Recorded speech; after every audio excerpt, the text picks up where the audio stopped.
Bheesma means terrible. Not that he was a terrible man, but he is known by that name because of his vow he took to enable his aged father to marry a young girl, Satyavati, he got infatuated with. She was the daughter of a fisherman chieftain, and the marriage had no strategic importance whatsoever. In fact, we never hear of Satyavati's father again.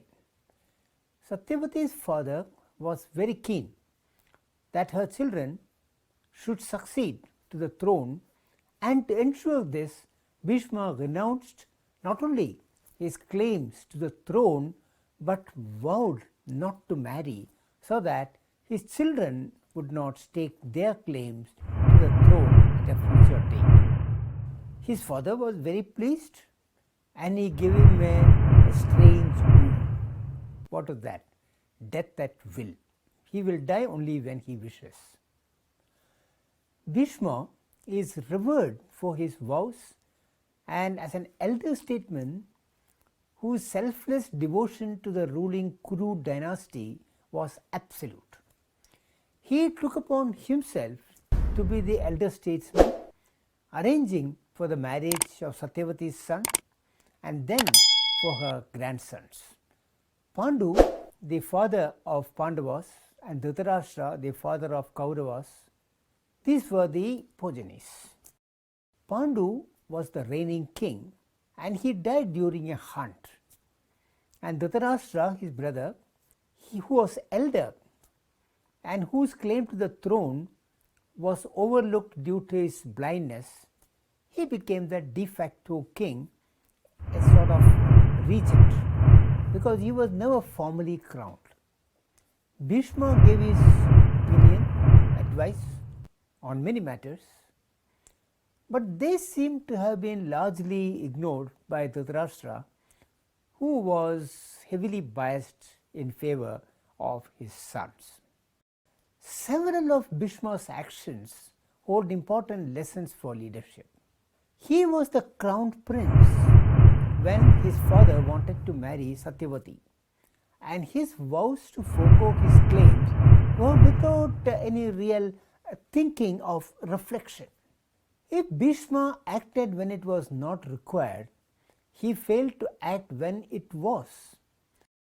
Dhritarashtra, to avoid further rivalry between the cousins, partitioned the kingdom in an extremely unfair way, giving a stony desert to Pandavas and Hastinapura itself to his own sons. Bheesma saw not only the unfairness of such a partition, but also the consequence it was likely to lead to, but said nothing and did nothing. The famous episode when Draupadi, the wife of Pandavas, they had actually a common wife, was sought to be stripped in the open hall, Bheesma saw the outrageousness of it all, but again did nothing, even after Draupadi's pathetic appeal. Despite his lack of any formal position, his voice was hugely influential, and he failed to say what was required to be said. At the time of war, he chose to be on the side of Kauravas, despite seeing clearly that the Kauravas were not honoring their word of returning the kingdom after 13 years. Then he accepted the generalship of the Kaurava army, and having done so, continued to make efforts not to win but to avert the war, and even demoralizing the Kauravas. As Karve puts it, this was largely a futile effort, and after he fell on the 10th day, the war was nothing short of a carnage. His refusal to intercede on behalf of Draupadi led not only to her humiliation but also increased the risk of war hugely. Karve says, when a man does something for himself, his actions are performed within certain limits. the limits set by the jealous scrutiny of others. But let a man sacrifice himself and do good to others, and the normal limits vanish. He can become completely ruthless in carrying out his objectives. The injustices, please note this sentence, it is very interesting. The injustices done by idealists, patriots, saints and crusaders are far greater than those done by the worst tyrants. When she says this, we cannot but agree with her totally. The second lesson is the importance of thinking and reflection when one is in a position of leadership.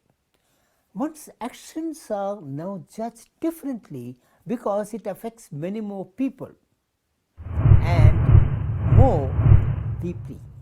The third lesson is that one is faced with multiple kinds of righteousness, such as loyalty to the throne or to the organization, boss, etc., and doing the right thing in the larger interests of the organization. One has to keep a constant eye on the moral compass so as not to get lost and do the right thing.